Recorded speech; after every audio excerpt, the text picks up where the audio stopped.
really brief summary about what we just heard. And I posed it in the form of a question to the last speaker, but really it's a question to all of you, all of us sitting here, the global scientific community that works internationally with UNFCCC. Of course, that's the UN Framework Convention on Climate Change, says that if the global temperature rise hits 2 degrees centigrade, that's a tipping point and past the point of no return for many, many ecosystems. Some of the damage that's already happened is irreversible, like the melting of the Greenland glaciers and many glaciers around the world, which then warms the ocean, which raises the ocean level, but affects the weather and the climate all over the world in the farthest reaches. That can't be refrozen, we know that. But those temperature increases that the gentleman that just spoke here in the plains are well above that level, which the global scientists and even our own elders are saying is going to have a devastating impact on food systems, ecosystems, water level, like no more water, no more streams, and lakes, species becoming extinct, many of which are essential for our ecosystems. Like I showed the Sonora toad yesterday for our ecosystem. So the question is for all of us, what are we going to do? What is our responsibility to our children and our grandchildren and Creator willing their grandchildren? And I think that that needs to be the focus. It's important, but I just wanted to make sure that those statistics, because a lot of times we get our eyes glass over with all these statistics, but what this means in terms of those of us that work on climate change, what we've already heard that it means.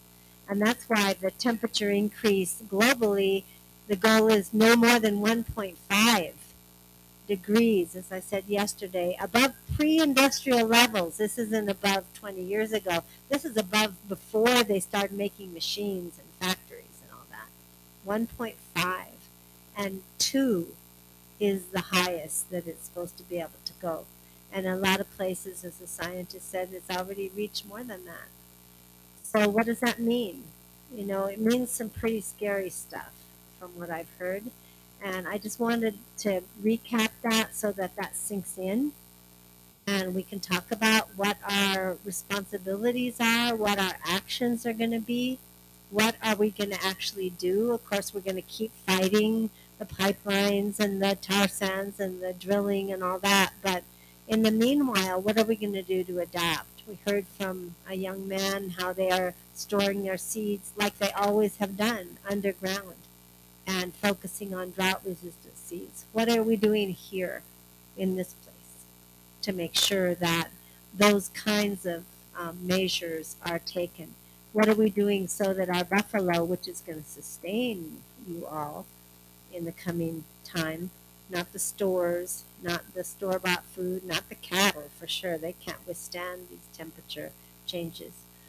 So I just wanted to say those words for the seriousness of what we're talking about, not just let those statistics go over our head, but think about what they mean.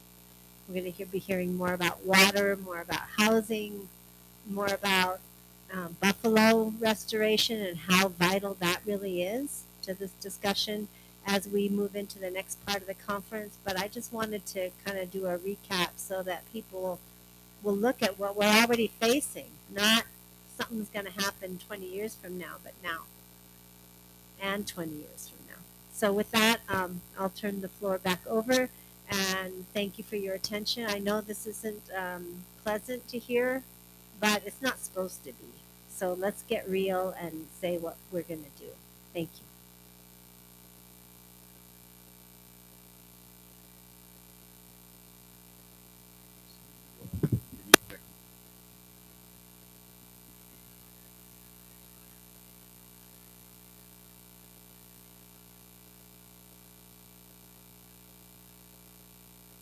technology. It's great when it works. When it doesn't.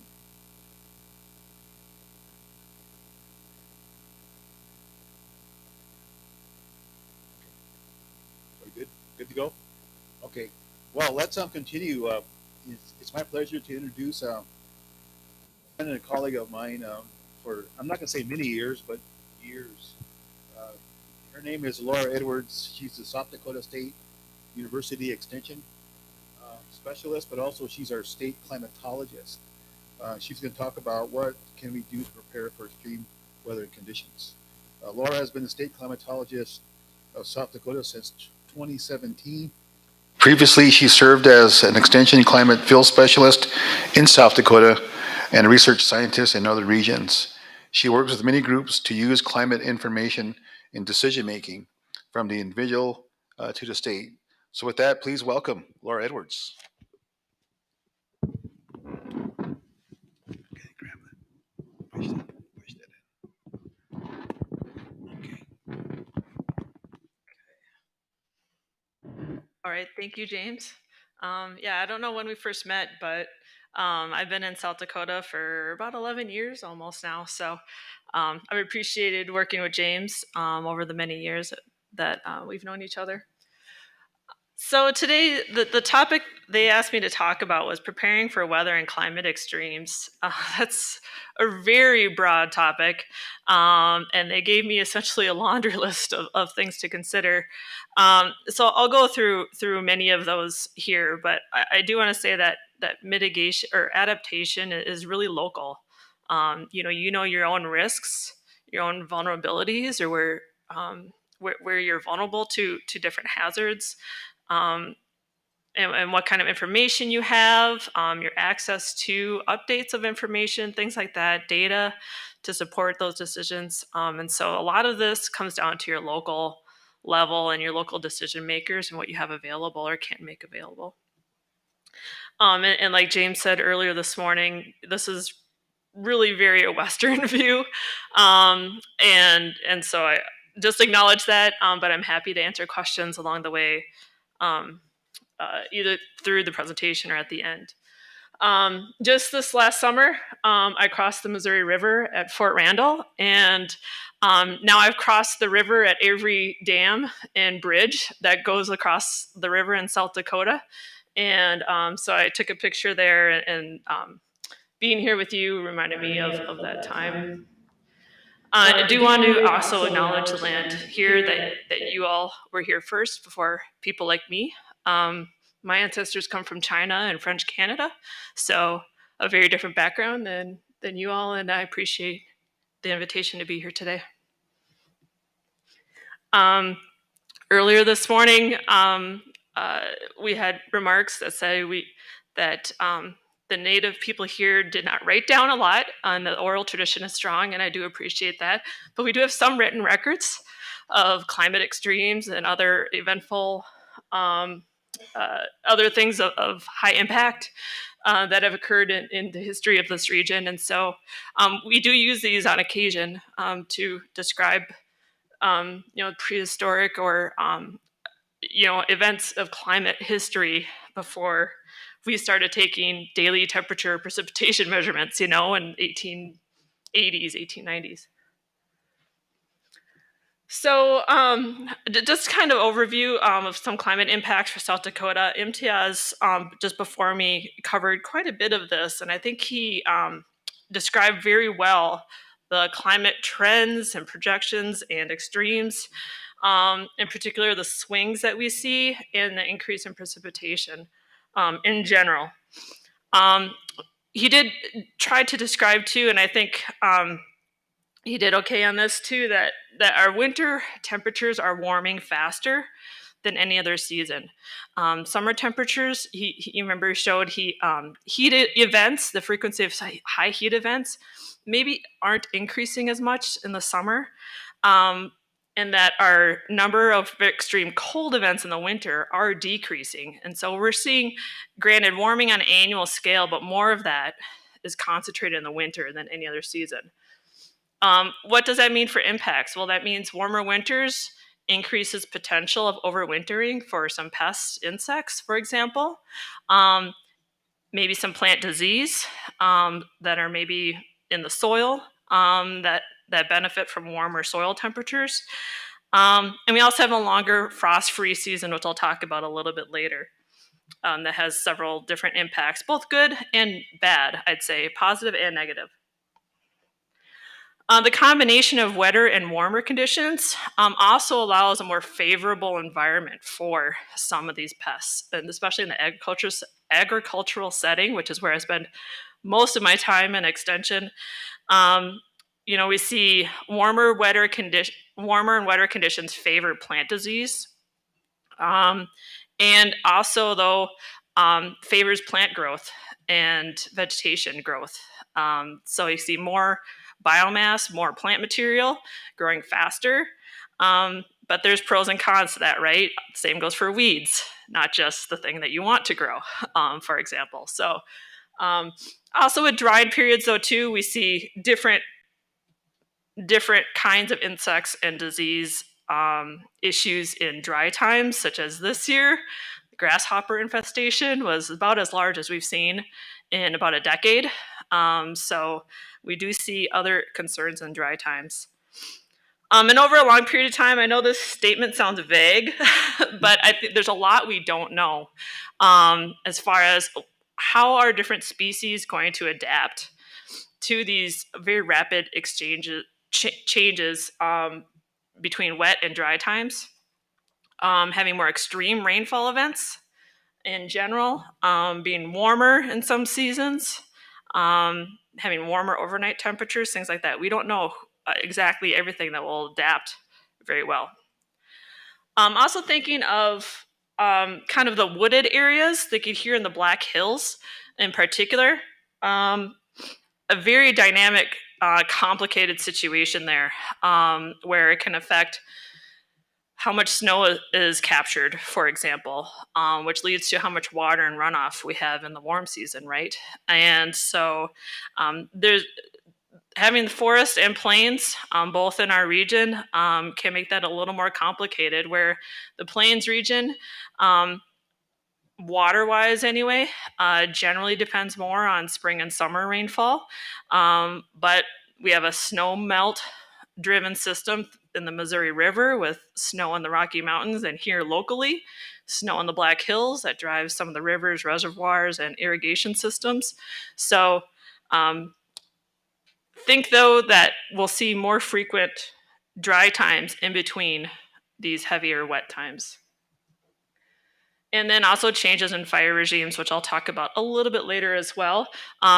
We have a very excellent state wildland fire meteorologist here in Rapid City, Dr. Darren Clabo at the School of Mines. And he's done a lot of work on climate connections to large wildland fire occurrences. And really now, he would say that we're now facing a 12-month fire season. We're not limited to the shoulder seasons or the warm season. We're seeing large fires all year round. We saw the Legion Lake fire, which happened in the month of December following a severe drought. And we've seen other big fires occur in what would historically have been the off season for fire. So the Black Hills here, as far as climate projections go and historical trends, has behaved a little bit differently than the plains part of at least South Dakota. And in general, the annual temperature is warming, just as Imtiaz has said before. Winter is still warming at a higher rate than any other season, but we sometimes see in the summer even like no trend or maybe slightly cooling. And what's different here than elsewhere is that our daytime maximum temperatures and our overnight minimum temperatures are rising at about the same rate in the Black Hills. Further east on the plains, for most of the rest of the state, it's our minimum temperatures that are rising faster than the daytime temperatures. And so that's kind of a different characteristic that historically, at least, we've seen here in the Black Hills. Where on the plains, it's really the minimum temperatures that's driving our average temperatures warmer. And here too in the hills, annual precipitation is increasing. And as MTS showed earlier, parts of South Dakota are getting wetter faster than almost anywhere else in the country, if you look at percentage increase.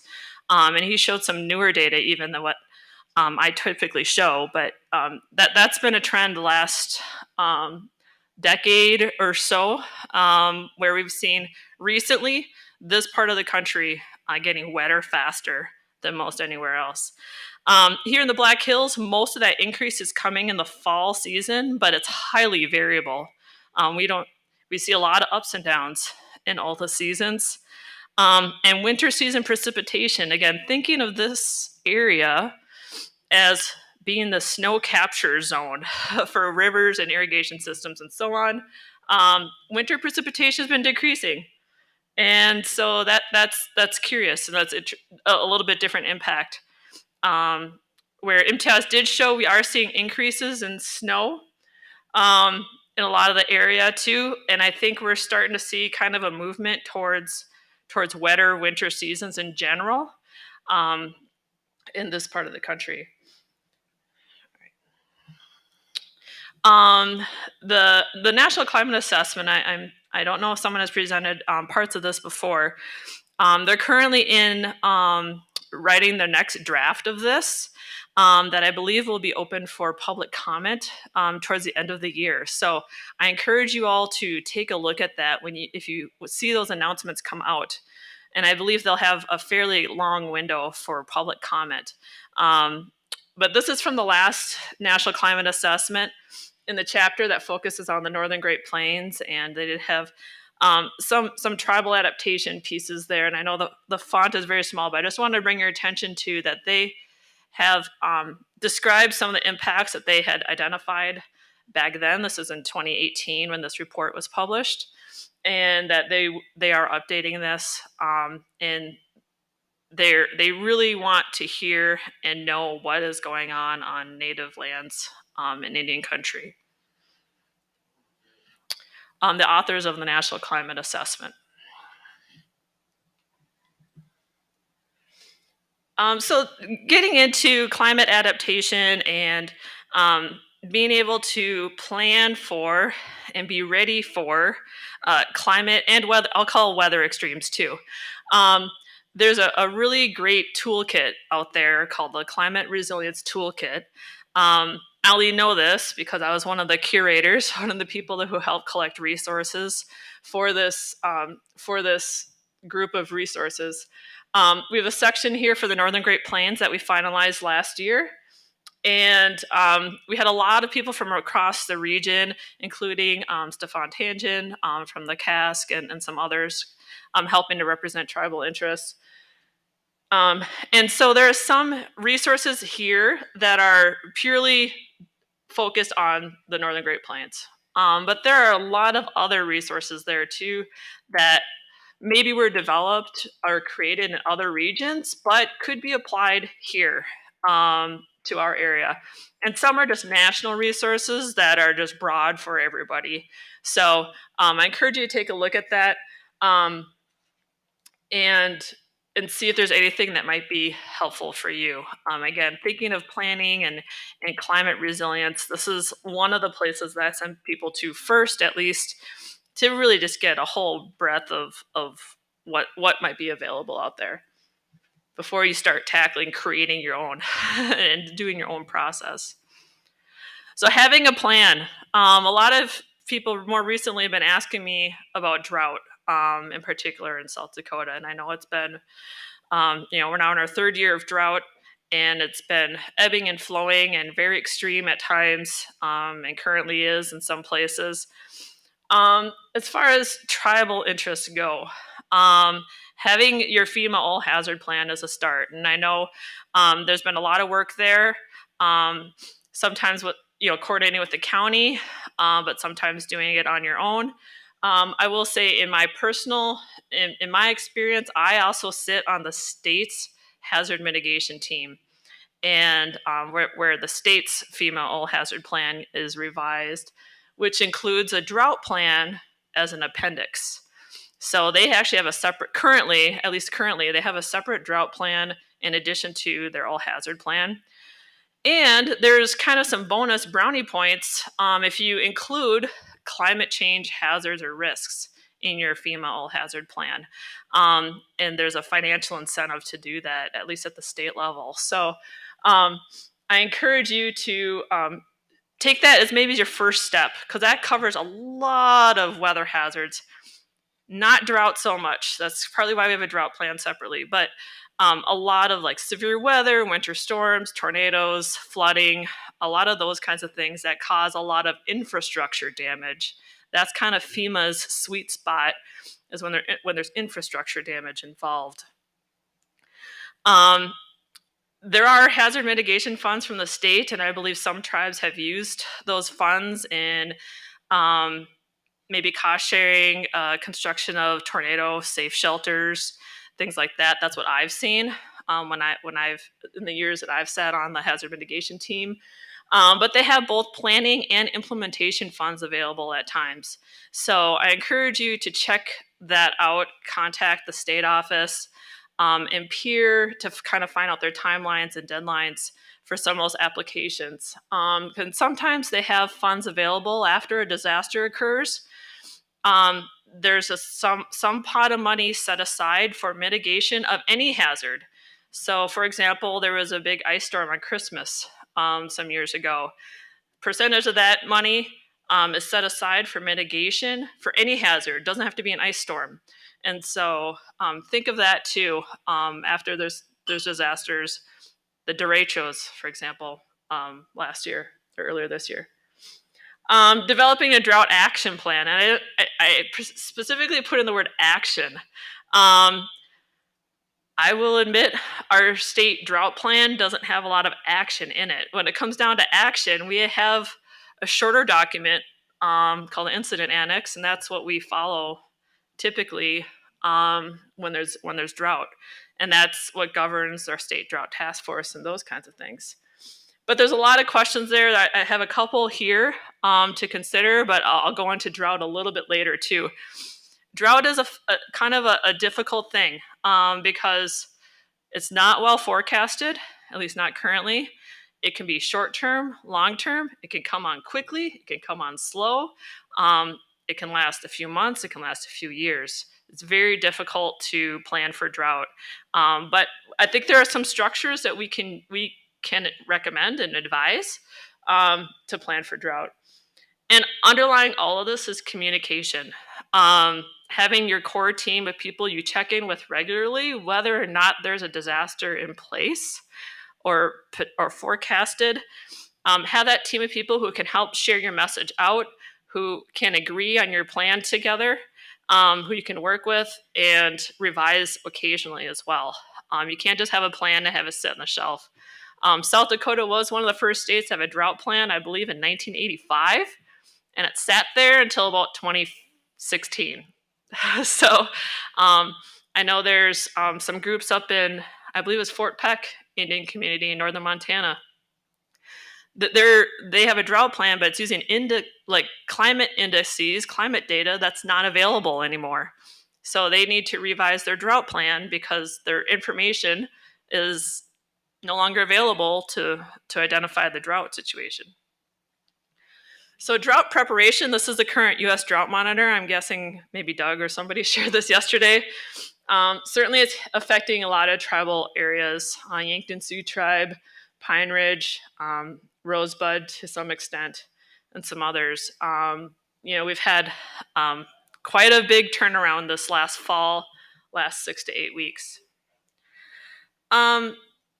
This is kind of a funny graphic that Dr. Wilhite from the National Drought Mitigation Center has shared over the years, called the hydrological cycle, not the hydrological cycle, where you can get into this system where you're concerned about drought in the top left there, and then all of a sudden you're in drought and you're panicking.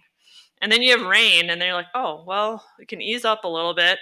And then you kind of don't care for a little while into the apathy stage, and then you experience drought again, and then you're aware of it again, and and it's hard to fit in where do you start writing a plan?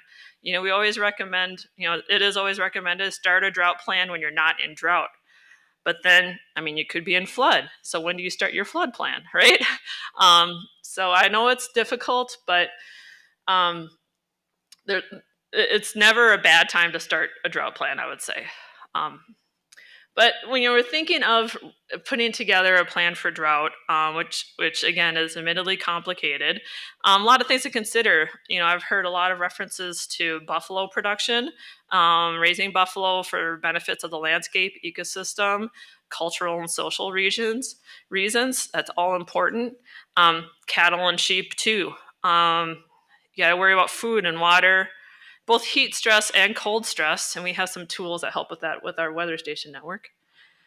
Water, of course, water is life to both animals and people and the landscape and everything. But we're looking at supply and water quality both in this scenario of drought.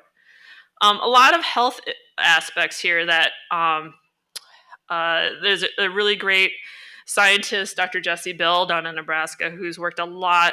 He used to be at CDC, and he works a lot with health impacts from drought. And we have someone at SDSU too who's looking at mental health during drought or climate extremes as well. But that can affect both your physical health due to maybe poor quality water, but also maybe air quality and other environmental issues, which I'll talk about a little bit.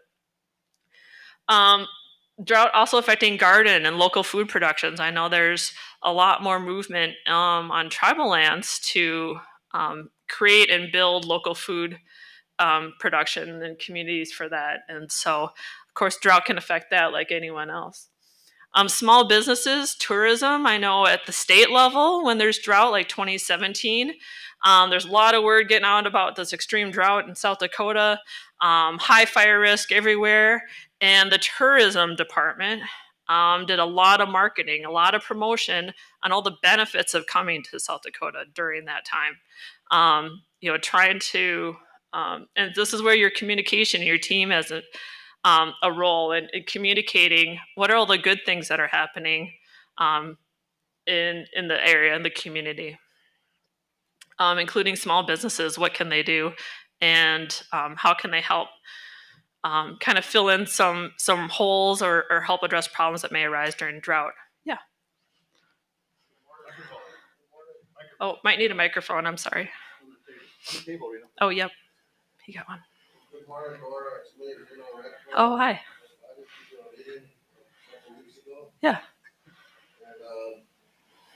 One of our subjects was for the tribes to exercise their sovereignty, that we wanted to look at doing a drought protocol.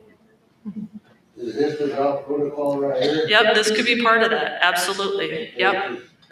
What we want to do is we sat down amongst ourselves at that time with the federal agencies. I think we had USDA, a few other ones there at that time.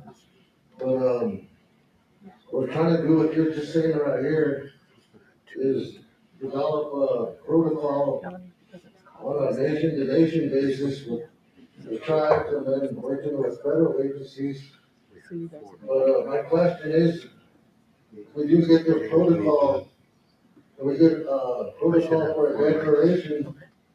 Can you kind of elaborate on if we do a tribal declaration to an agency, with the assistance that comes from that agency, would it be for these topics like you mentioned up there? Have you guys on the state level, what do they provide assistance for? So the state does very little financially when there's drought, to be honest, as compared to some other states. One thing we do is if there's large risk of wildland fire, we'll financially support the Type 1 response aircraft for aircraft attack on wildland fire. They also, this year, and I think several droughts previously, eased up transportation rules for hauling of feed for livestock. things like that with the highway safety folks. Um, but they're in my years of experience on the drought task force, they haven't provided any financial anything to anyone in particular. In 2017, they did work with USD Department of Ag to open up haying on highway ditches and early release of conservation land for grazing in a drought situation. So those are the kinds of things that the state has done. But again, not a lot of financial support really in any way. I know we do have a drought adaptation plan, and I know the other tribes do too, but right now we're taking it on to another level, which is the drought action plan. And maybe, I think I notified you about a meeting that we had, but we're gonna follow up and continue on until we develop a action plan. And then different federal agencies have different criteria, like you said, FEMA, drought monitor, USDA, agriculture, FSA, these are federal agencies, but we need to strategize our tribal direction to address them, because at the Oglala Lakota level with us, we do declarations, but they're never honored or nothing by the states, because we're a sovereign nation, but every county around us gets their declarations, some kind of assistance, but we don't. So our focus is working with us and the federal agencies to get a communication. And I know one thing this past summer, even to this day, is that there's been lack of precipitation, and that should be a qualifier for a drought. And right now, you just showed that we're in an extreme. So I think we need to develop an action plan where we could go to like the level extreme on the drought monitor, and then have measures that we could take for water restrictions, water conservation. And I'd like to see if you could assist us with that in the future. Okay? Yeah, I would love to. And I did call into your Zoom meeting there that you had a couple weeks ago. But I know, yeah, James or Mr. Rattling Leaf has done excellent work laying the groundwork for you with your drought vulnerability assessments with the four tribes with the Great Plains Tribal Water Alliance. So I believe that was 2017 when we had quite severe drought in some areas. So yeah, you have some excellent groundwork started. Yeah, and I'll say with USDA, a lot of the drought disaster information is tied to the Farm Bill. And they are currently now talking about the next Farm Bill. So I would urge you to reach out to your representatives in Congress and the senators for that, because they're having those discussions now. And I know they've been talking to some groups this summer for that. So a lot of that is tied into the Farm Bill. Yes. Oh, yeah. You got the mic. Okay. I work for the Lawsuit Tribal Education Agency. Okay. I have a question and I guess a request from you. Okay. After hearing the cousin Grino for a couple of days now and all the time before, let's be frank, it sounds like the state will not recognize what our tribes are doing, and their protocol, and know them, is going to meet or exceed the state's. So if the state is not going to contribute financially, can they not stand beside the tribes, develop some kind of written protocol that once our declarations are done, it would automatically almost be supported by the state? There, the state still sits by not helping financially, but it may help with our federal agencies. Well, I'm not a state employee, so I can't speak entirely for the state government side. Yeah, I guess I can't answer that definitively. I'm not sure what the state offices, the governor's office in particular, currently would want to do. getting back to U.S. Department of Agriculture, where a lot of our drought is defined by agriculture here in South Dakota, those drought declarations are made no longer at the county or state level. And that is where the Farm Bill comes in, because that's what has defined to get a USDA secretarial disaster declaration. Your county has to be in, I believe, D3 or worse on the U.S. drought There's some criteria written into the Farm Bill, essentially. Since 2008, I think that's been in place, or just after. So, yeah, when it comes to agriculture, at least, that decision is no longer made at the county or state level. That's automatic triggered by other indicators.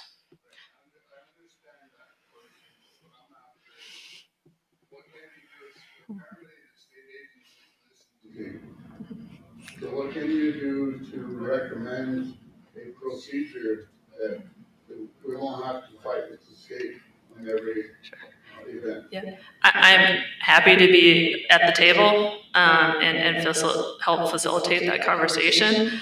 And I believe, yeah, you all should be heard as well as any other county or entity in the state. Absolutely. Um, as far as actions in a drought at the state level, I've mentioned the state drought task force, but really it's a coordinating communication kind of thing. There's representatives from each of the state agencies, National Weather Service, myself, and the state fire, wildland fire meteorologist, USDA, but they don't vote a lot. They don't take a lot of action, I'll say. It's really just coordinating, communicating. What are you guys doing? What do you plan to do? That kind of thing. But yeah, we could certainly talk more offline. I'm just trying to brainstorm on the fly here. What's a good avenue for that, and where can that fit in, Doug? Yeah.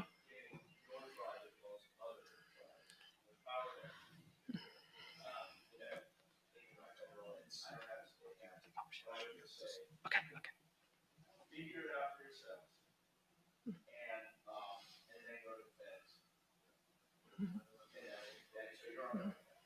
Yeah, there's a question in the back table. Hi.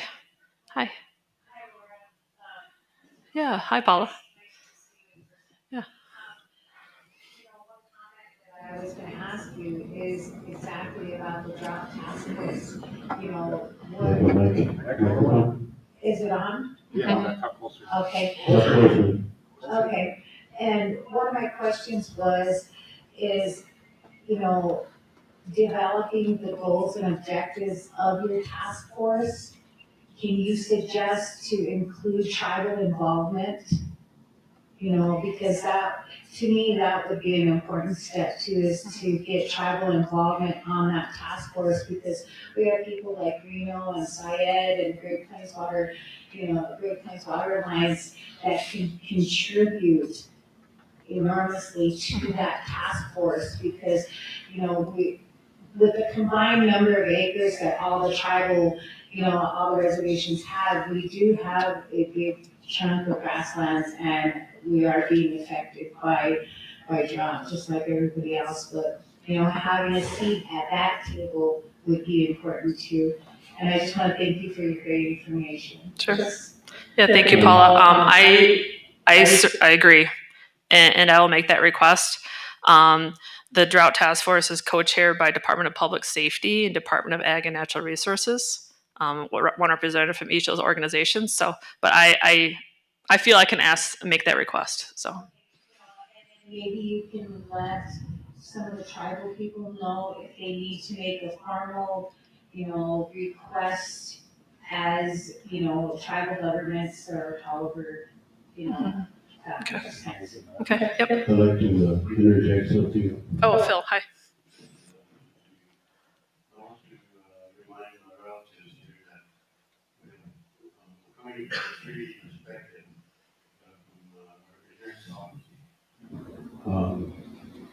our treaty is with the United States government, and we have a nation-to-nation relationship.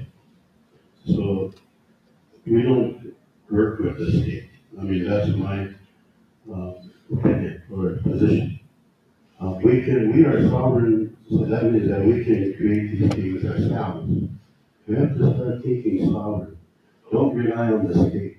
We can do this ourselves. Thank you. Thank you, Phil. I do need to move on a little bit. James is going to give me the hook here in a minute.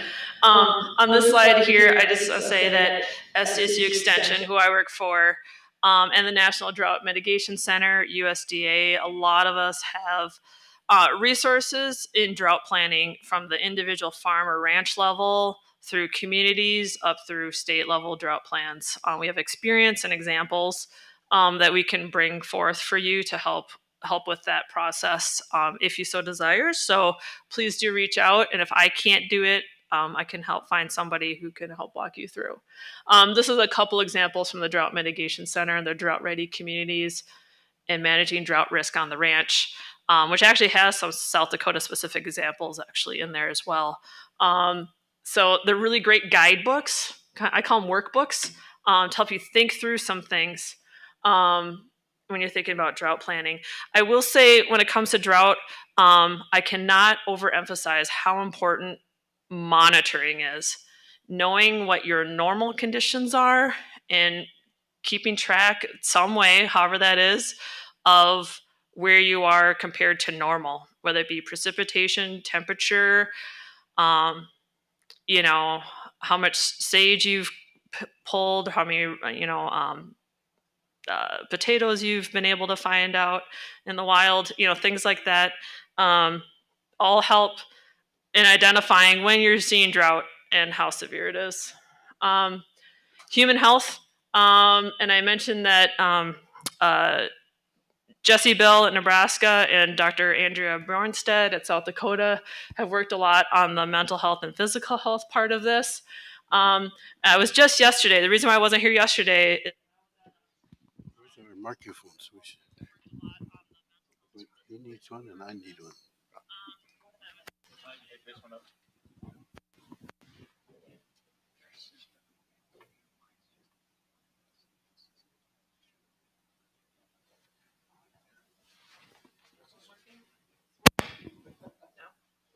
Use the one hand.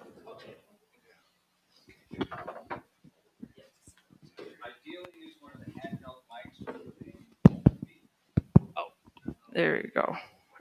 Is that muted? Is that muted? Okay. So the reason why I wasn't here yesterday is because yesterday in Aberdeen they had their annual West Nile and mosquito control conference, and this is a human health issue in times of drought. The way I identify it, anyway. So this was 2021, last year. The dotted line is the typical kind of numbers of West Nile cases, which is carried by a specific species of mosquitoes that generally emerges in the mid-summer season, not the early season. And so we tend to see more West Nile cases in the August timeframe, generally later summer. That was very typical in 2021, which generally had dry conditions, a lot of the state, particularly the eastern side, where we see more West Nile in general. But this year, very different, where we had a late flush in September, October, actually, of West Nile cases. And so this is kind of building off of something MTS said too, where we're seeing more of the wetter springs transitioning to drier summers. That's what he's seen in some of the projections. That's exactly what we had this year. We had early cool and wet, especially in the north. We've kind of been dry in the south the whole time. Early cool and wet in the north in particular, and dry and warm almost everywhere late summer. Building up that mosquito habitat. They tend to concentrate in stagnant pools of water. And so when there's plentiful water, actually, the West Nile virus is not as prevalent. It tends to be more during drought times that we see that specific species of mosquito carry disease. So another thing to think about on the health side. Getting into some other extremes, I have like 4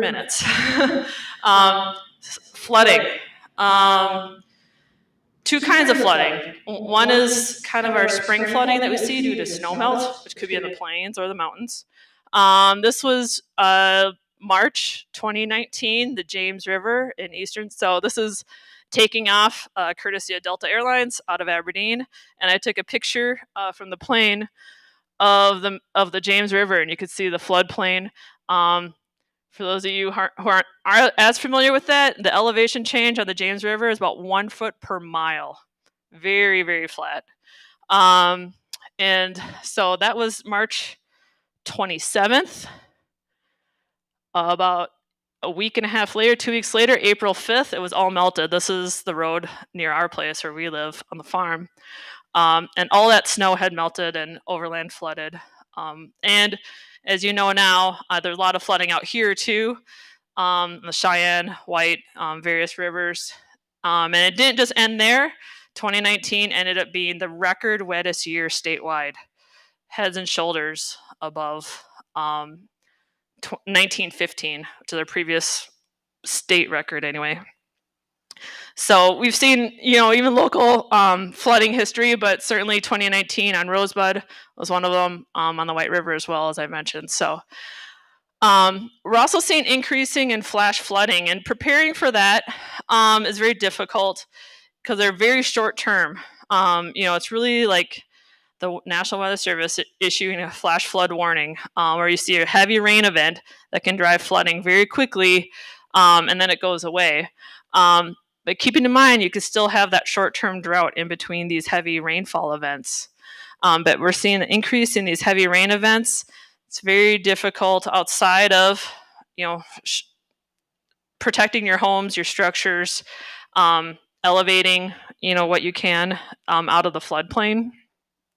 But I know some of your, tribal, traditional communities are residing in the floodplain, and that's very difficult to move. I know a whole community, you wouldn't want to do that. We've seen events recently in 2018 in Brookings, that red dot there at Aurora, 8.87 in one single day, just east of Brookings.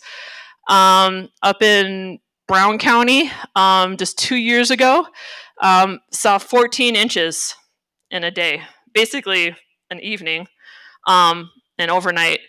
14 inches of rain at the Elm Lake, that's the river and the dam. The lake, the dam, the river, that river flooded for about a week because, again, it moves real slow as it feeds into the James. But very difficult to prepare for these, other than having your infrastructure prepared for a potential high runoff event. Frost freeze season. I did want to mention this because of the impacts that we see. More generations of insects per season. Like this year in grasshoppers, the entomologists I work with, when's the first freeze? When's the first freeze? We need to kill these guys. The longer that season is, you get another generation. I believe they had 3 generations maybe this season. Second year drought, you may see the blister beetles because they follow on the grasshoppers. Those can be very harmful to horses, for example, and hay and animal feed, those kinds of things. Also, you see maybe a late flush of weeds. Again, with that extended growing season, especially in the agriculture or yard and garden setting, you have those herbicides that can work for a while, but then you get that late flush in the late summer or fall that typically get killed with a frost. But if you have a really late frost, they kind of hang on for a little longer and they're harder to control. But upsides, higher potential for yields for food, for gardens, for crops, and those kinds of things. What is really interesting, and I won't dwell, I have some graphics to show this, but I'll say this point. We're seeing a shorter window in the spring season, between the last hard frost day, say 26 to 28 degrees, and the 32 or 35 degree. So that time between the last hard frost temperature, very cold temperature below freezing, to the melting point, the number of days there is shrinking in the spring. So that's offering a shorter window for snowmelt, with the potential for higher, faster snowmelt, causing more flooding in the spring. Okay. We also see that in the fall.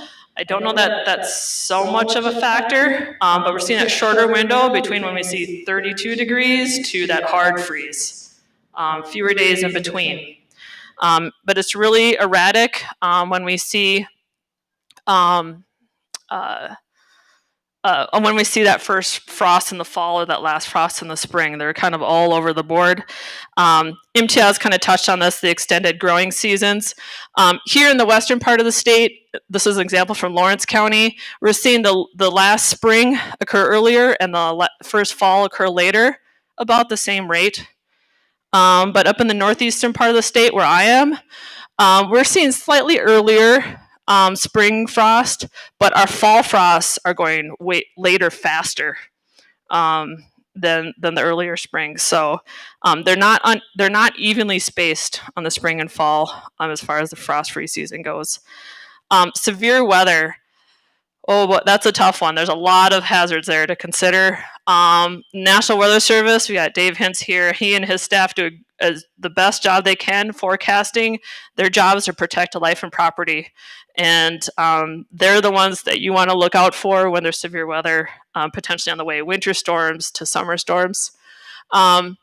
Carrying insurance is one of those things that I think is one of those hazard protection strategies. I know storm shelters people like to have.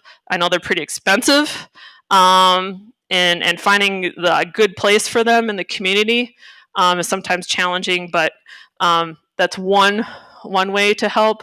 Certainly, the derecho out in eastern South Dakota, I believe, went over Flandreau Santee Sioux Tribes area, but affected all the I-29 corridor, north and south. This was captured on our webcam at the Brookings weather station on campus of SDSU, where we saw the derecho coming in. We have some neat time-lapse pictures there, but caused quite a bit of destruction, and that's very hard. We see a derecho, a couple derechos about every 2 years. Pine Ridge had a derecho in 2020. We've had 2 out in the eastern part of the state, but this year, but they're not every year. And winter snowstorms. I just bring this up, the October 2013 blizzard affected cattle losses, right, very significantly. But I bring this up because I distinctly remember at the time hearing the comment that of people saying even the buffalo died, as they are very resilient to these kinds of extremes typically, and that this kind of event, although it's forecast in the weather sense, we only had a couple days forecast, very high impact though. And some things are just so extreme, they're difficult to manage. Wildfire, I think we talked about that a little bit. I want to touch on the Mesonet. I believe maybe someone shared already that the Mesonet, our weather station network at SDSU, is translated into Lakota. And so you can see that either in English or Lakota on the website. The weather data coming out of these weather stations is updated every 5 minutes. So we measure all of these things, air temperature, pressure. We even have snow depth sensors. We have rulers and webcams to verify the snow measurement. And we also have webcams to kind of, that they can move around to verify and make sure the equipment's working, but they also can get those cool landscape pictures. Precipitation is one of the biggest investments there. They're melting the snow as it falls. They're getting total rain, total precipitation all year round now at all the upgraded and new installed stations. That's a very hefty investment, but the idea of this network and the expansion that they're undergoing right now is to improve flood forecasting in the upper Missouri River Basin. So they were doing everything they can to measure soil moisture and total precipitation across the upper Missouri River Basin, which leads to all the soil sensors. They have 5 soil sensors and bunch of other things. I want to share, this is where all the stations are currently. 2 brand new ones over the weekend, Milesville and Hayes, in the central to western part of the state. I believe very soon They're coming up with a station in far western Millette County. I'm going to say right there. And I know they have plans to expand on tribal lands too. I know they've been working with Reno and others. There's a station at Flandreau already, and a couple up at Standing Rock and Rosebud. So they're working hard with tribal partners to instrument that. I will say they're looking to fill in all these blue areas. They have about 44 stations right now. Their plan is to build out to over 150 in basically 5 years. Who's paying for that? The U.S. Army Corps of Engineers is paying for that. So, in partnership with NOAA to help with data for their flood forecasting. So, they have invested a lot into flood monitoring and improving their data so they can better forecast for this entire basin. Includes many other states. The whole entire basin will have about 540 stations that look like the one that I showed you. So, yes.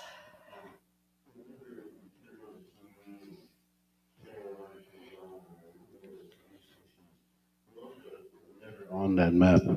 How can we get Rosebud on that map? I would contact that TV meteorologist and ask them to add it. Yeah. Okay. Yeah, because I think they know about it, but they may or may not use it all the time.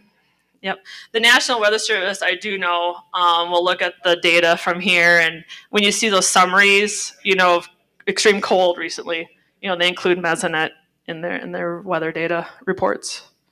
Yeah. Yeah, you'll might have to contact the TV. I know there's been some turnover here in the Rapid City area on TV. So Do we have a camera in Mission on that weather station? I don't think at Mission Can we get one? or How at can we get Rosebud. one? Yeah. At Rosebud. Yeah. I think Syed. Where's Syed? Yeah. I think they're gonna get one if they don't have one yet. Syed, we're gonna get one. Yeah. All the upgrades will have webcams. Yeah. So I'll skip other. I also have a list of resources. I'm happy to share this PowerPoint with anybody. And thank you for your time. I'll leave my contact information up. If people want to write down my name, phone number, I'm on Twitter too. So thank you, James. I just have one closing comment, James. I'd like my relatives here, the Oceti, Sakowin, to Reno and Syed. Let's think about putting up our own drought monitor that includes all the reservations, and we're going to tell the U.S. government how we feel, what we think is a drought on our homelands. That's how you use your sovereignty. Let's not ask the state of South Dakota to please include us. No, we're going to do it ourselves. Thank you. Well, thank you again. Thank you, Laura Edwards, for that great presentation. We're going to move on now to Vivian Delgado. But in the meantime, Joaquin Luta would like to share a song with us before we move on to Vivian. Stretch break. Stretch break.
Thank you, Wankia.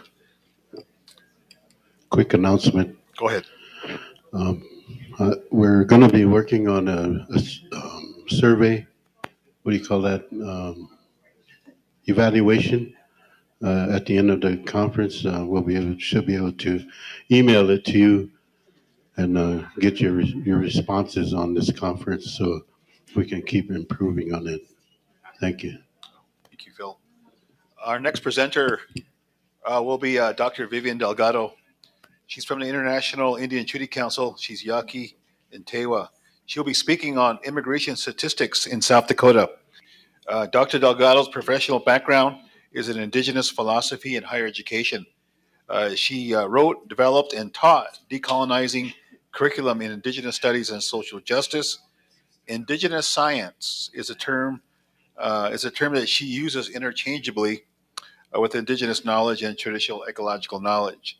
At the heart of her work is her attempt to bring consciousness to all people about natural law, which is the foundation of indigenous science, traditional governments, and treaty work.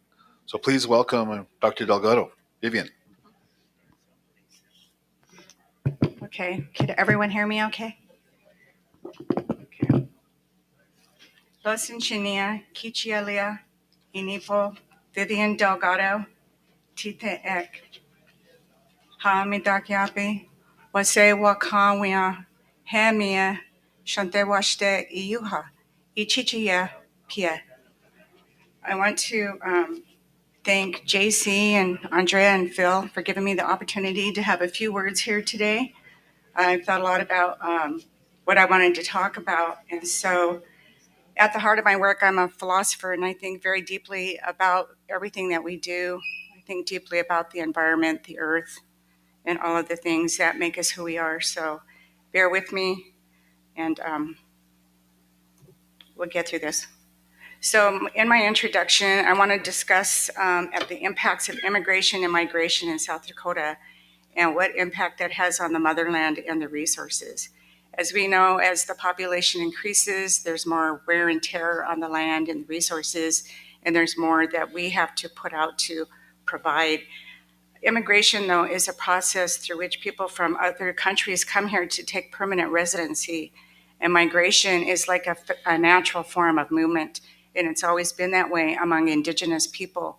We were always free to come and go and visit other people in their homelands. The borders were never an issue when this was still Turtle Island. We still had that freedom and the opportunity to go back and forth. And in that migration, we always honored and recognized the land, the homeland of the original people there and their traditional laws and governments. And when we lived among them, we lived according to their cultures. So this is not something that's typical in Western America. Also, in contrast, Indigenous natives primarily journeyed to Europe as visiting dignitaries, willing or unwilling travelers and slaves. Historically, for most Indigenous people, the thought of immigrating to a foreign country was not natural. So you've never really seen any real movement from Native people from the United States going to Europe or any other foreign country to take a permanent residency. So some of this information I got from local information. South Dakota is on the rise in the top migration list. The growth rates are calculated by the gain of one-way U-Haul trucks entering the state in a calendar year. So, and that means that if people rent trucks one way, meaning that they're planning to move here to stay here. South Dakota's fastest growing cities are Sioux Falls, Rapid City, Spearfish, Hot Springs, Sturgis, and Yankton. Rapid City is not only in the top 8% in the nation, but the fastest growing metro area in the Midwest. From 2020 to 2021, Rapid City grew by 1.9%, triple the national average of 0.35%. So that probably doesn't mean a lot to people who don't live in South Dakota, but if you live in South Dakota and Rapid City, you probably can feel the encroachment of people. I know yesterday I was on my way to the airport because my luggage was lost, and there's a lot of construction going on the roads out there all the time. And it made me wonder about, you live so close to the Black Hills, and the Black Hills are sacred. It makes me wonder how the earth feels, because the earth has feelings too.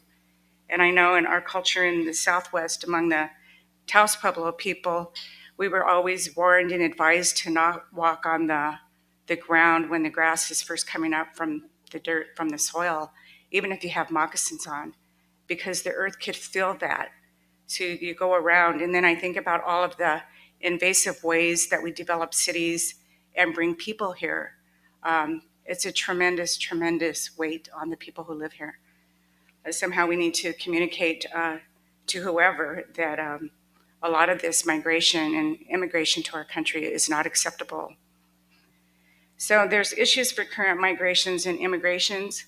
Some of them include, obviously, shortage of housing, the politics, language barriers, access to medical services, transportation issues, cultural differences, raising children, prejudice, to name a few. So I know that some of these are hard topics to talk about, especially when we talk about racism and prejudice, which is alive and well in South Dakota. So when they gather these statistics, all of that kind of information is conveniently left out of the equation. But if you are Native, and it doesn't matter from what tribe, and you live in South Dakota, you will experience prejudice and some form of discrimination at some point in your stay in the state. Other disadvantages and issues of living in South Dakota are low wages and salaries. South Dakota ranks in the bottom half of all states based on median household incomes. That means in relationship to what other people earn nationally, South Dakota is only like halfway there. I think it's because there's not that much industry and there's not that many employment opportunities. So in 2000, 93.65%, or 658,245 of South Dakota's residents spoke English as their first language. So, and if you are one of the people that is concerned about Native culture and Native language, then you know that your own Native language is being dominated by English. And I think that this is an important topic because if you ever go to Hawaii and visit there, they almost completely lost their language and now they're at 93% fluency because they permeated their cities with their Hawaiian language. Like on the buses, you'll hear language in all the transportations. You'll hear even Hawaiian in Walmart. You can hear Hawaiian language in the hospitals. They just permeated their city with their language. I think that could be something that could be done in Rapid City as part of the solution to all of these other issues that we're experiencing. We know that in order to really embrace the land that we're on, that the language has to be a primary part of it. Also, South Dakota is known for its tourism and agriculture, and I think everyone who's a Native in this state is aware of the influx of tourism to the Black Hills, Mount Rushmore, Crazy Horse Monument, those kinds of things, and then the agriculture. I'm going to get a little bit more into the agriculture in another slide. South Dakota's population share, the white is 79.6%. American Indian, Alaska Native is only 8.4%. So, and that should be a red flag for everybody because instead of Native populations growing and flourishing, we're still at the very bottom of the population growth.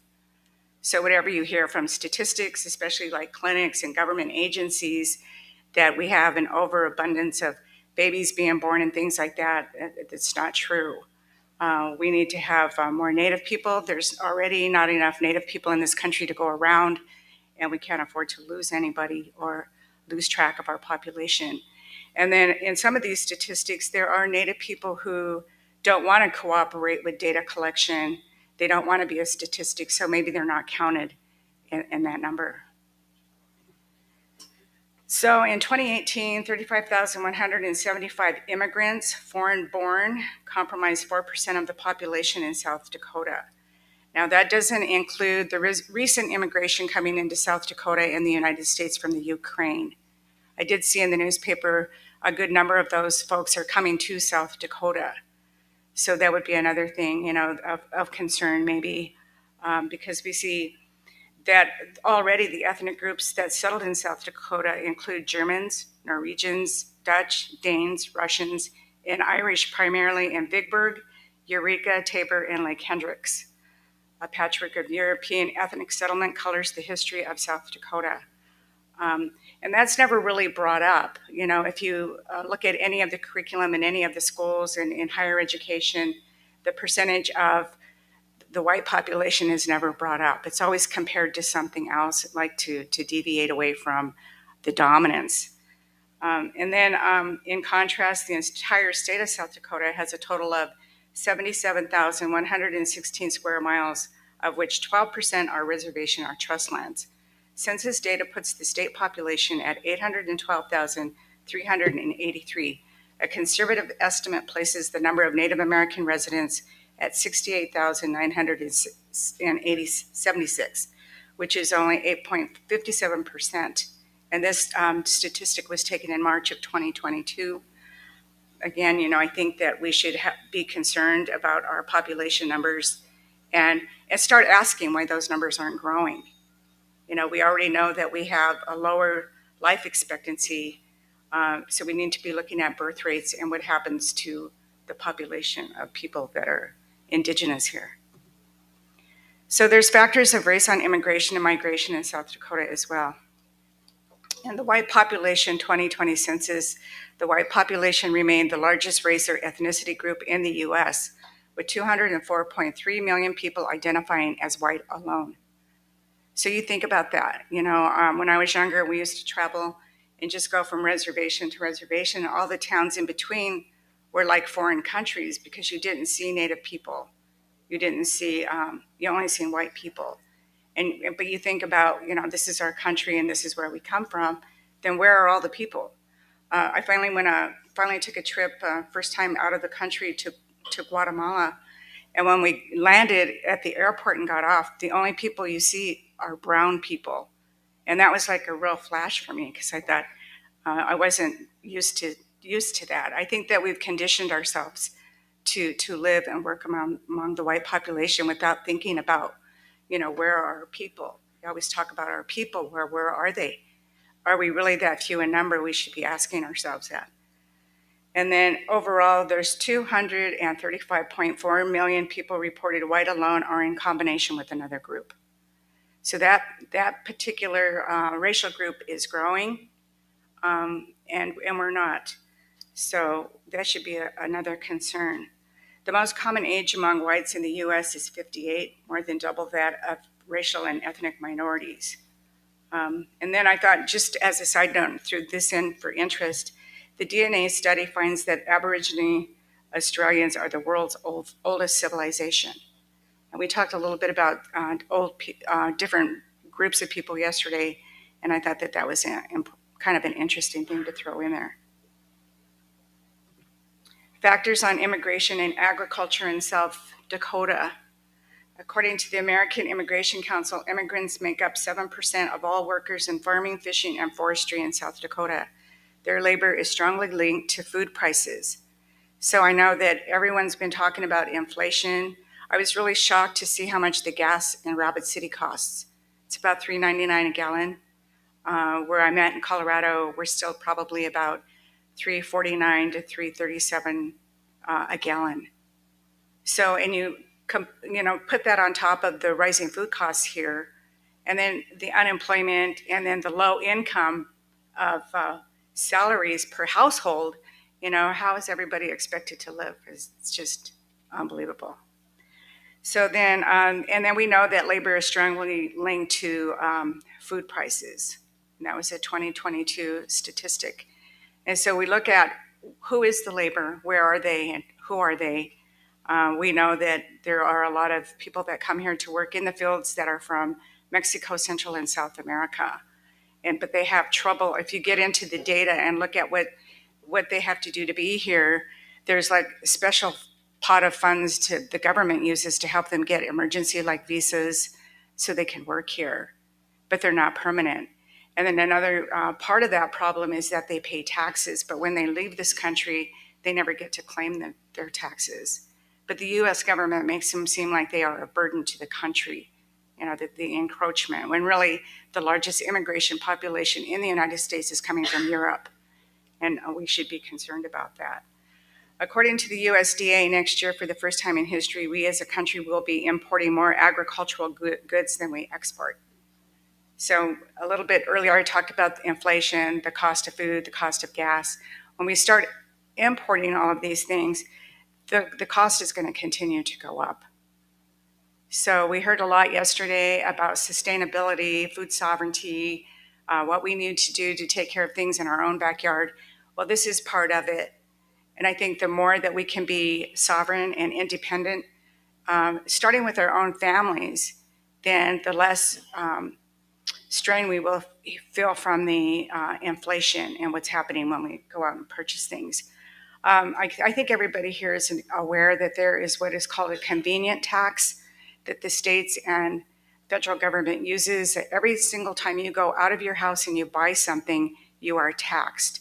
And I don't know if you ever look at your receipts, but sometimes there's taxes that go to some kind of local fee, there's county taxes, there's state taxes, and that money is collected immediately before you get your product, right?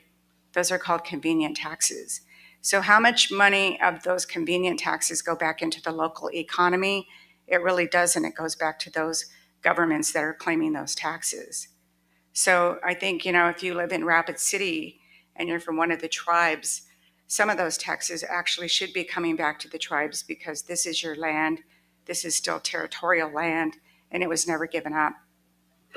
There's this saying, and with treaty work, you use it or lose it, and you have to make these governments know, that you're paying taxes, you have every right, and you want to see it spent a certain way. You want to see it spent in your own communities. Then there's implications of immigration and migration in South Dakota. I think the first one, everyone's feeling that already, and that's the expanding encroachment on Indian lands by way of federal funding and state policy making. So, when we get people, we always have the influx of immigrants coming in from foreign countries every time there's a war.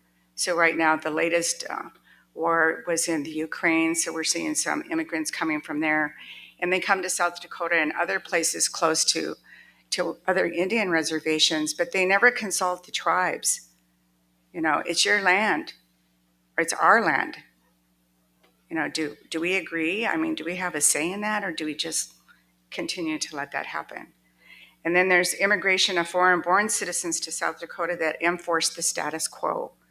So when we look at some of the recent immigration, these are non-native people that are immigrating to the United States, and they want to be on their best behavior, right? They want to stay. And so they're going to go along with what the government tells them to go along with. And they don't really know what the concerns are of Indigenous people. We should find a way to communicate to them that, we feel encroached upon, and that we have to start working together so everybody can live happy in a more equitable way. So, and then also, the misuse and misinterpretation of South Dakota history regarding its Indigenous peoples and lands remains a problem. We need to really get in there and fix our own books, write our own books, first of all, and then correct the damage that's already been done. I don't know how many of you have looked at history books and what they teach about South Dakota. Everybody probably believes that there's no more Indians left, or that it was an image from the past. They don't know that the populations are vibrant, they're well, that we have some of the most brilliant people on the planet on Indian reservations. But the rest of the world, the rest of the country doesn't know that. We need to tell them that. They need to know we're here. Also, there's compounding complexities that diminish the work of the federal and state governments in tribal nations on climate change and environmental sustainability, primarily due to South Dakota's rapidly growing immigrant and migrant populations that depend on the federal government for support. So as long as these governments are being pulled in 100 different directions, then our concerns about climate and environment kind of sit on the back burner, because where is the money to address these issues? They always address the most immediate problem. And so right now that problem is with immigration. So we need to rethink, how do we get our voice in there? And I agree with Phil in terms of, don't wait for the state to do it for you. I think that there's enough educated people in this room that we could make a change. I know the table that I'm sitting with, yesterday, all of the men at my table were saying we need action, right? And we don't want to keep talking about it. So we need to think about what that action looks like. And then there's also the implication of ignoring and exploiting migrants' ways of knowing regarding less invasive techniques in agriculture for profit. And what I mean by that, I talked a little bit earlier about a lot of our farm workers and industrial workers are coming from Mexico, Central and South America. Majority of those people are indigenous people, and they already have their own knowledge of how to work with the land. They prefer to work with the land and the soil with their own hands. And so we don't know to what extent they're traumatized by being paid to operate invasive, heavy equipment to rip up the earth. That's kind of it's contrary to their belief systems, but yet we do this because everybody needs to eat. Everybody is trying to make money. And so, but yet I talked earlier about the earth has feelings. The earth is very sensitive. Our people are very sensitive. And it doesn't matter what nation they come from. If they're indigenous, we have to rethink, how do we protect ourselves?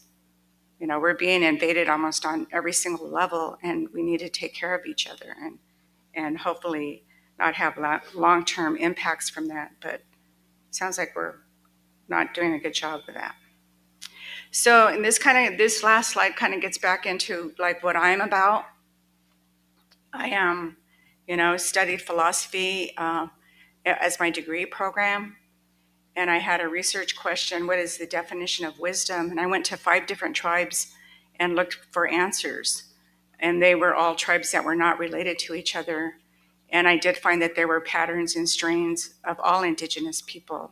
And all indigenous people will say that we are one people, that we were never divided by nations or borders or governments.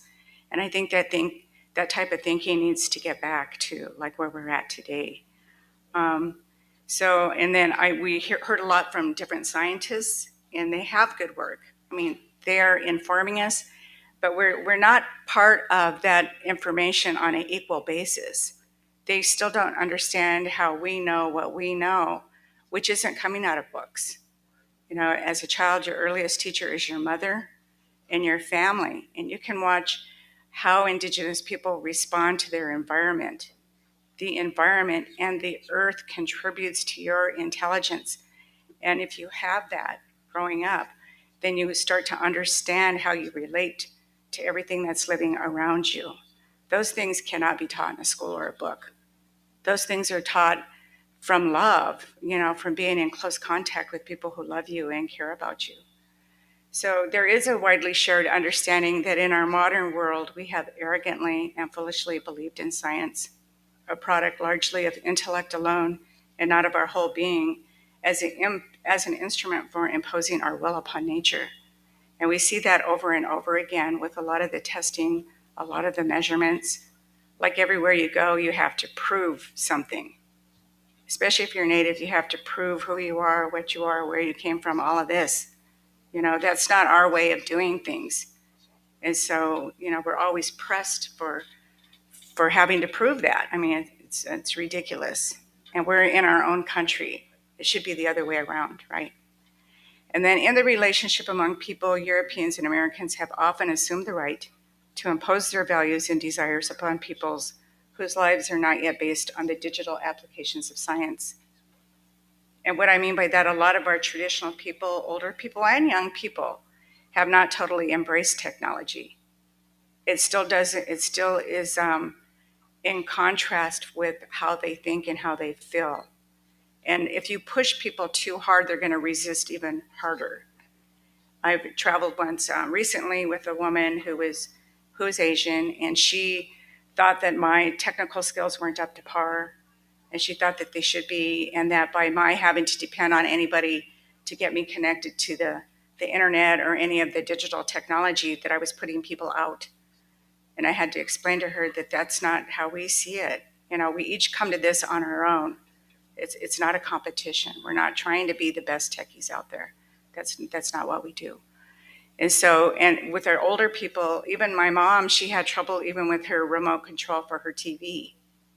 And then I know with my grandmother, my mom's mother, when she passed, she said she didn't want to live to see man land on the moon, and she did not want to see when skyscrapers were built. She said, I'm not of that era. That's not my world. And we have to accept that people come from different worlds and that we can't all be in this competitive race toward technology and Western knowledge. And then lastly, as human beings, we see only things, entities, and events. We do not directly experience the forces and laws that govern the natural world. So yesterday we got to hear from Mr. Rick Two Dogs, Mr. Richard Moves Camps. We heard from Mr. Victor DeVille, and from Bill this morning about how Mr. Bill means about how we're part of this natural world, but do we really understand it? How do we know that it's part of us? How do we know how to be natural? Are we natural? You know, if you look at a tree or a rock, they're natural. There's no effort there. It's just, it just is. It's very simply just is. But for ourselves to say that we have to, it's a difficult task because our mind and our spirit has been bombarded with so many different things from different directions. So the whole idea of purification and slowing down, taking time to think, all of that is going to get us more connected to the natural world than trying to go out and grab things and understand it in a different way. Our people lived the way that they did for a reason. They were never in a hurry. They always made time for you. They always made time among themselves. And all of that was done so that we didn't lose that connection. We're spiritual beings, and then we're human beings, and then when we pass, we return back to our spiritual self. So none of that is ever communicated. And I think, you know, even we talk about, you know, our children, our grandchildren, what do we leave behind? You know, what is the first teaching? I think the first teaching is every morning you start your day with a prayer, because everything we do every day is sacred, even if you don't think that it is. But if it's in your consciousness that it is, then it is. It's just that simple. So, and then the other thing, the unseen world makes up indigenous science, also known as natural law. We must uphold this knowledge as equal to Western science. So when we have these hard conversations with scientists, they may never understand where we're coming from. They may never understand the spirit of everything that exists, that everything that's alive. But it's okay, we do. And we don't need to prove that. That's what makes it sacred. That's what gives us our connection to our natural law. We have to embrace that and not let that go. So that is my presentation. And some of you who don't know me, I just want to add one more thing, and I think Paula has a question, is when I was first doing treaty work, I was really young, about 1980. I was living in Little Eagle, South Dakota, and back then the treaty council was called the Black Hills Alliance. And then there was another treaty group called the Landowners Association on Standing Rock. And some of the elders back then were like David Spotted Horse, Mary Louise Defender, Dan Defender, Reginald Birdhorse, Joe Walker. They're all deceased except for Mary Louise, I believe. And they used to always bring me to these meetings and ask me to take notes. When Phil first met me, he asked me to take notes too. That was not too long ago. But anyway, so that's where my treaty career began. And then I didn't really understand it. But then when I started teaching Indigenous studies, I taught federal law for about 5 years. Then I started to teach about treaties. And I think treaties are a big part of everything that we do, and it should remain that way because it's our law. It's everything that our ancestors fought for. So I just wanted to end with that and give you a little bit of my background. So questions and answers, Paula. Yeah, I just wanted to thank you for your information, and I had talked to Andrea about this before, but I guess this question is in general. And when I ask questions and comment on any of the presenters, I'm doing it just to spark interest and kind of brainstorm, because we're here to try to create ideas and conversations on climate change and what we're doing together as a people, right? And so, you know, in Alaska, there's villages that are no longer in existence. And the people that are there obviously have their own culture and their own traditions and the things they do to maintain their spirituality and their connection to Mother Earth and the Creator. And then villages are gone. And,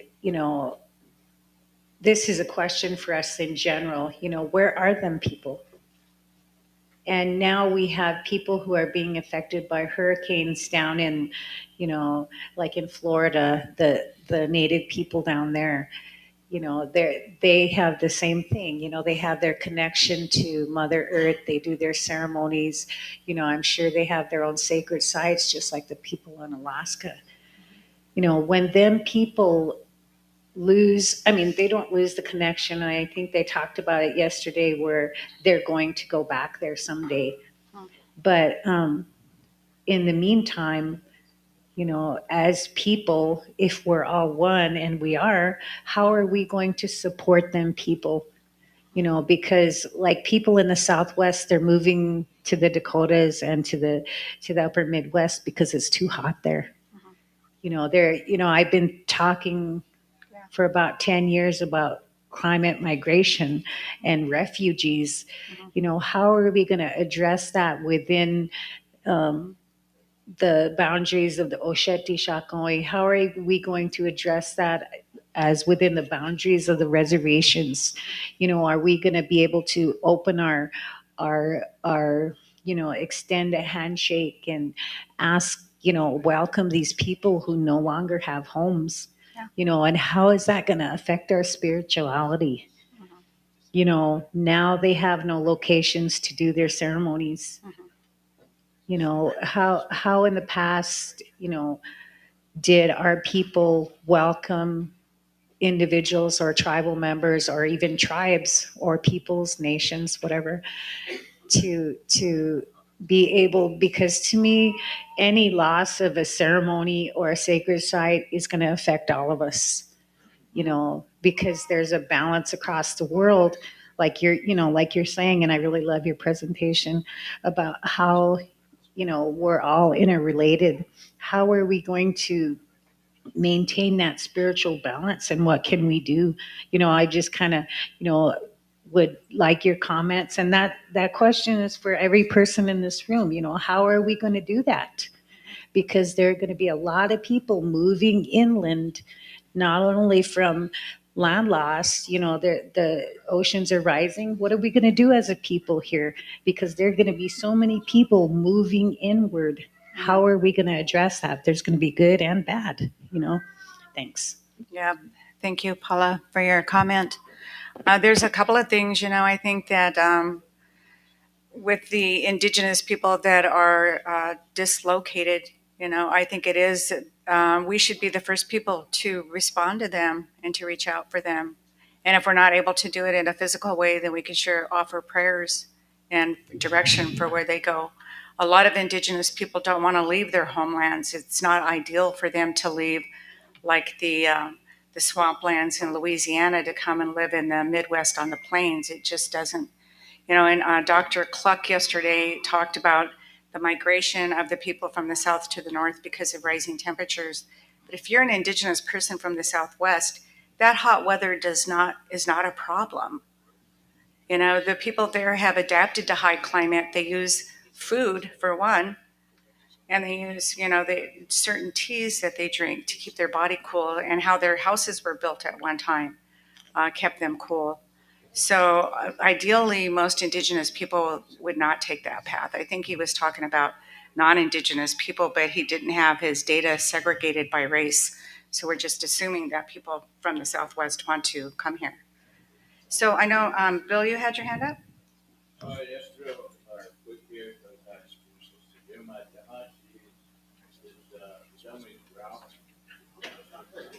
one last question is, there's a very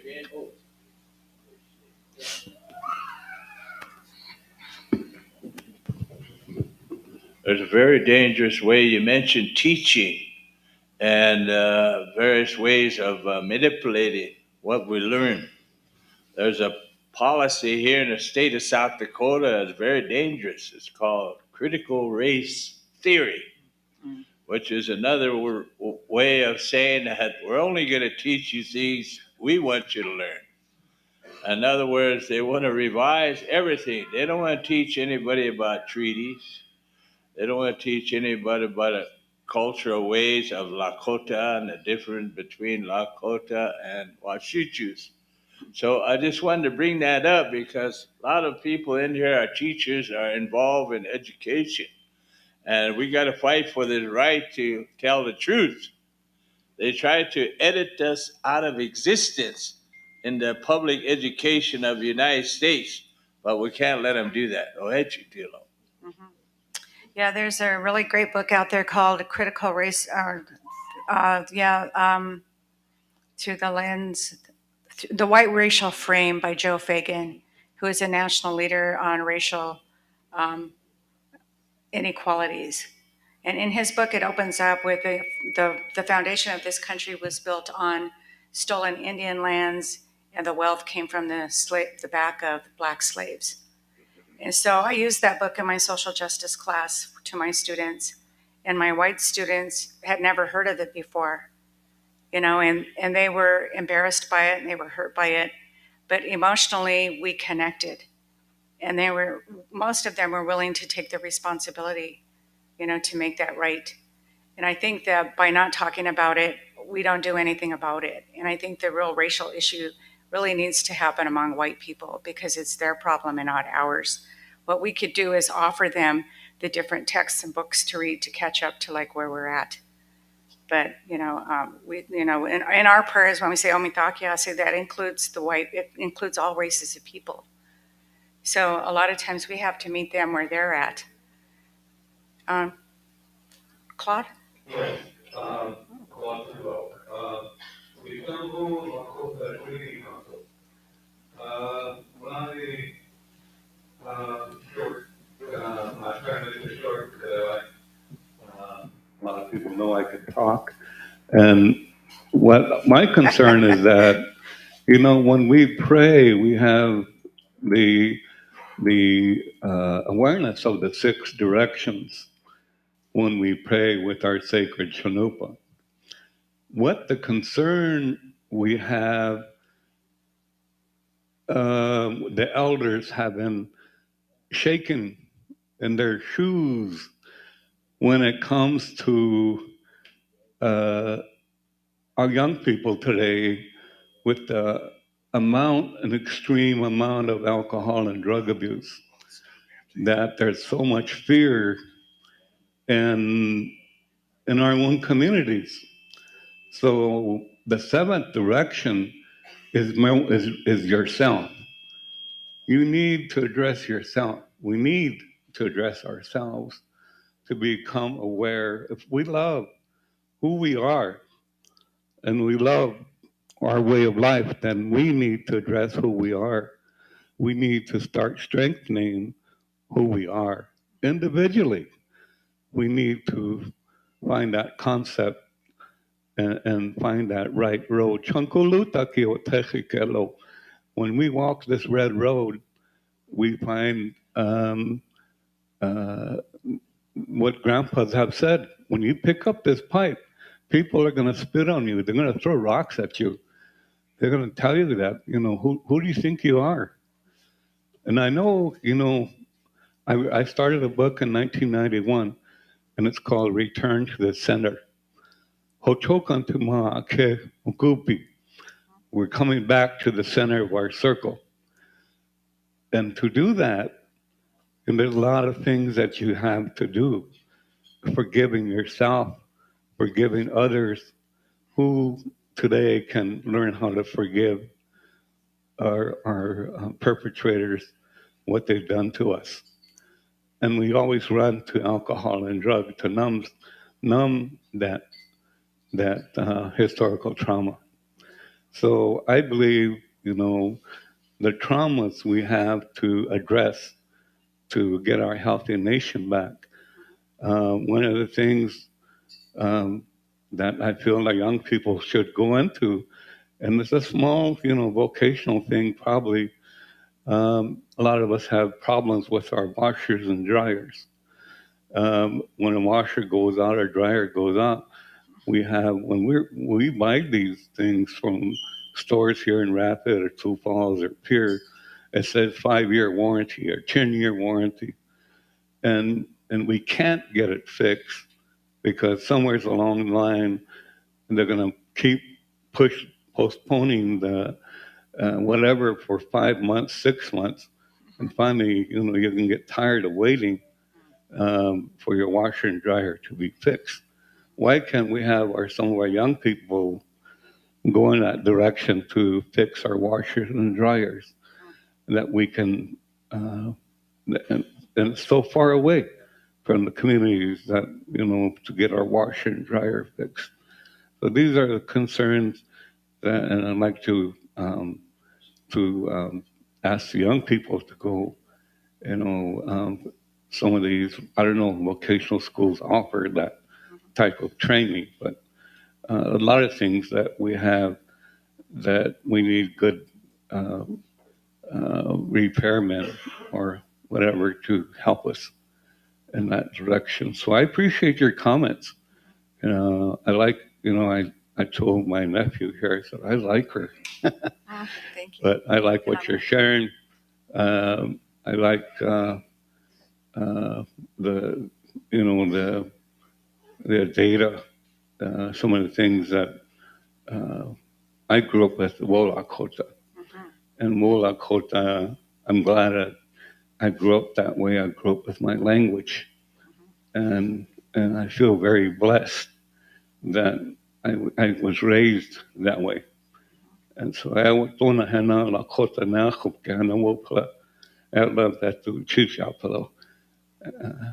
thank you for your presentation. Yeah, I agree with you. The self-sufficiency needs to happen on all levels, whether it's, fixing our appliances, growing our own food, working on our cars, everything that makes us, function from day to day.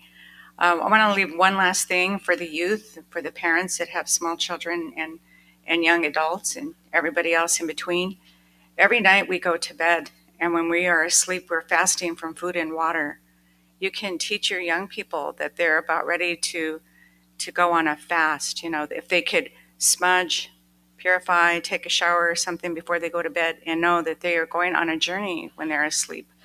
It's the same parallel to when you go up on the hill and fast. When you're up there, you're fasting from food and water. You're praying for dreams. You're praying for answers. That's how we used to go to bed at night. And now people fall asleep in front of the TV or with their headsets on and all that. All of that needs to come off. So a lot of the things that we could teach our young people are very basic things. And, if we can keep things simple, then we can return back to our natural selves quicker. Thank you. I was happy to be here with you, and I'm happy to see everybody today. Wopila tanka. Alewana wichoka wotaktacha. Toshka Henry Wochiki Wachiwa yena Transhi Royal Olon Aheoki Woite Olon. Ila Wopila Agana Ogana IRE leaders ki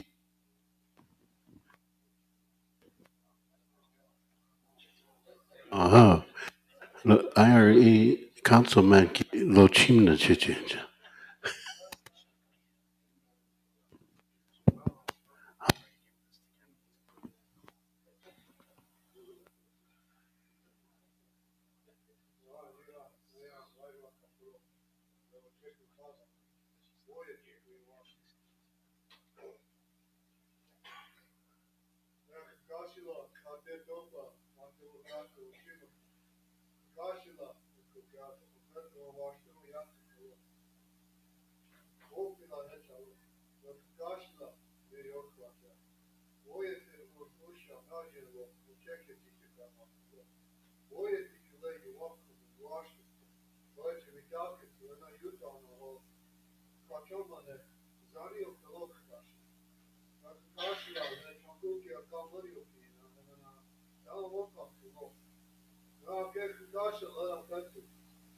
Kuže okuži ha.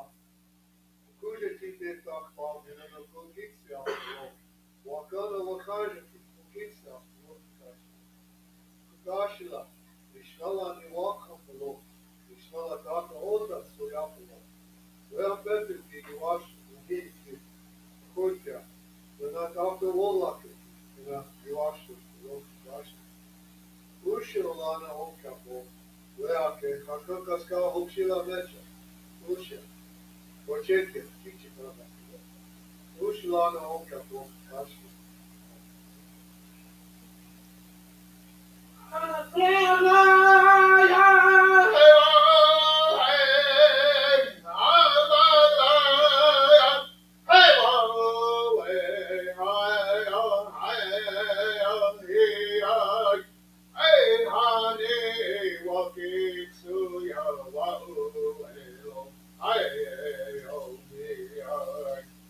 Okay, my attention, hey, oh, my way, the Lord,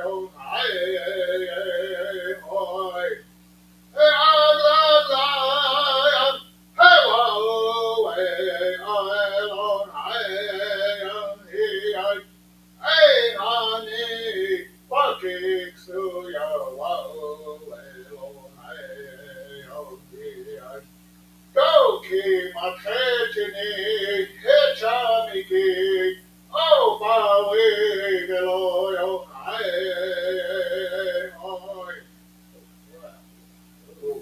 Aho, wopila thankaela. Um, Lunch is open. The plates start on that side, and I'm sure the treaty man is hungry too. So working on the treaties is hard work. It makes you hungry.